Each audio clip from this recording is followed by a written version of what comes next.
Okay, a quick video for just basic video check of the Viltrox 56mm f1.7. This is an APS-C lens.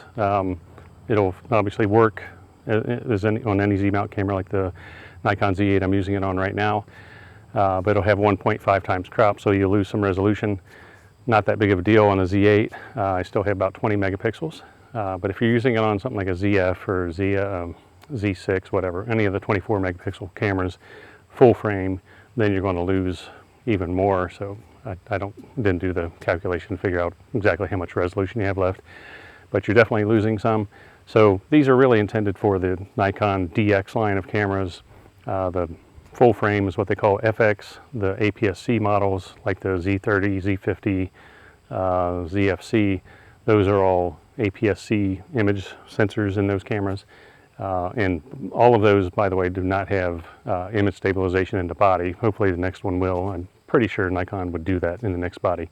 But I believe all the full frame bodies do have in-body image stabilization. So the Z8 that I'm shooting with now, if you're shooting slower shutter speeds, then that's where the image stabilization comes in handy. Doesn't really help if you've got moving subjects and you have to crank up the ISO to get a shutter speed that's acceptable for the movement in the frame anyway. So the point of this video, and hopefully you don't see the little spot on my ear here, I had a little piece shaved off.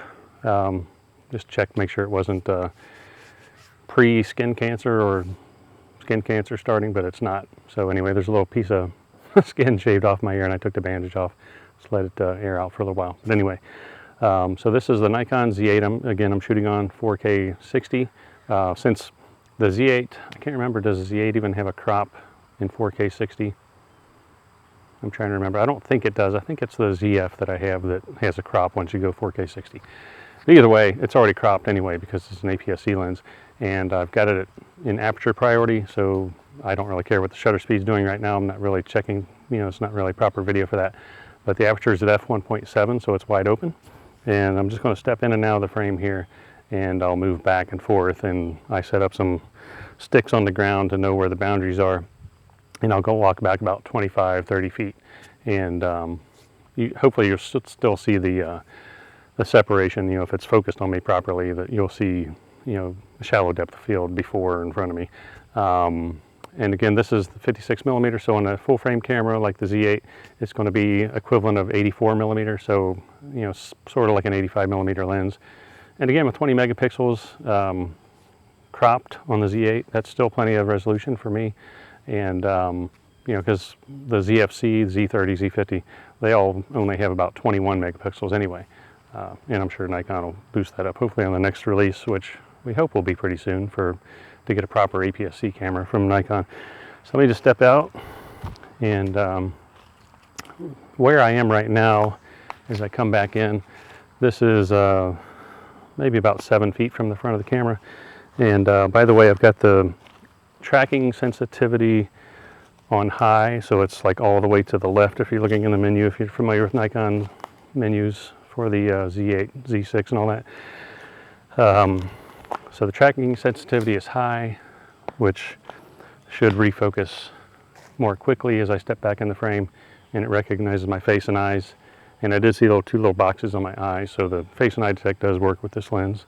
And obviously it's an autofocus lens, third party, Viltrox. What was the other thing I was going to say? Oh, 4K 60 is what I'm shooting at. I'm just going in and out here while I'm thinking about what I was going to say. Yeah, so, the other thing, the tracking sensitivity is high and the AF speed is fast. So I tried to set it so that it would change focus as quick as possible. So this stick I have on the ground here is about 25 feet maybe from the camera. So if I step out, if I go over this way, right around in here, I should be out of the frame. So I'll let that sit for a second, see what it's focusing on. Probably just pick whatever's nearby. It's on, the focus mode is the full, so it's using the full image sensor, looking for anything. It's on AFF. If you're familiar with Nikon autofocus settings, it's autofocus full time. It's kind of like AFC, but it's constantly looking for a subject. So you can just move back and forth. We'll come up here now, and we'll stop right in here. So we'll go back again, and I'll just move in and out a few times and just share some quick thoughts on the lens. But I'll have a proper image review for this coming up because I've been making some test photos. My test photos are basically real photos that I would like to keep, and you know, pictures I would make on vacation or around the house, and you know, out here in nature where I live.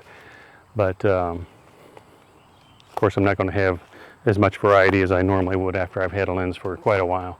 So again, I'll just come forward. And so far, I gotta say, this lens is only $180. I saw some early reviews, people saying this lens was $140. I don't know if the price went up, but everywhere I look, it's $180. Amazon, B&H Photo, Adorama, all the usual camera stores, it's around $180. So, but that's actually pretty cheap for what you get. Again, it does have, obviously, autofocus. To me, looking at the images, you know, for what I've shot so far, the images look really good, especially for a $180 lens.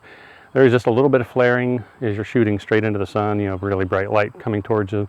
There's a little bit of flare sometimes, but it's not those really crazy long flares that just like shoot all the way across the frame from the light source. It's not like that. But I'll have some examples in my photo gallery, which I'll put up eventually. Well, soon. But I've actually been kind of impressed with this lens. The image quality, the optical quality that you get for just $180. Sigma has an APS-C 56mm f1.4 lens, you know, a little bit wider aperture. But I'm just going to move in and out here as I'm talking. But Sigma's lens, I believe it's close to $500 or somewhere in the $500 range. And again, this is, but it's definitely over $400, I know that. I think it's closer to $500. But again, this is less than $200, $180. And, you know, everybody's not made of money.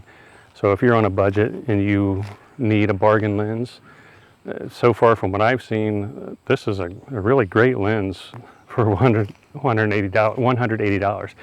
I think it's a really good lens overall.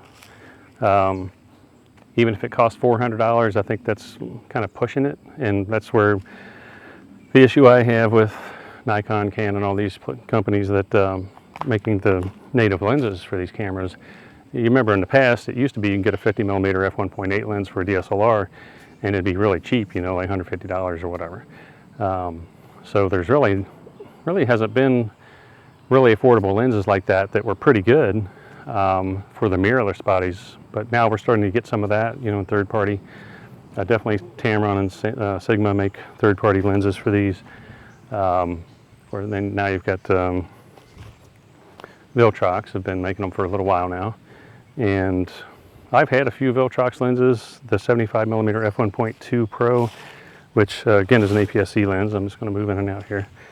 That one, that was the best one I've used so far, and it was really nice. But they just keep getting better, and again, for this price, I'm a little bit surprised at how good it is. Just going to move back and forth here a little bit, and we'll wrap it up.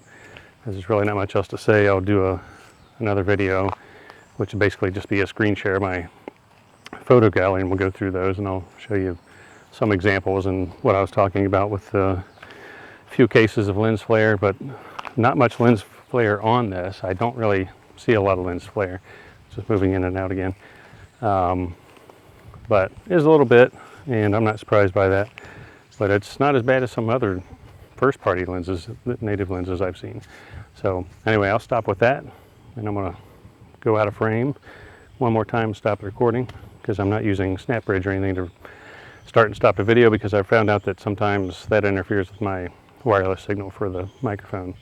And also kind of, on some cameras, I don't think the Nikon does it, but some cameras, when you're streaming the video from the camera to your phone to see, you know, like use it to keep yourself in frame and see what's going on, Make sure you're in focus. It'll actually degrade the video. You know, like Olympus, I think the EM1 Mark III I had, you just kind of go down to, instead of 4K, it'll drop you down to like 1080. So that's it. I'm going to stop with this. And thanks for hanging in there and watching.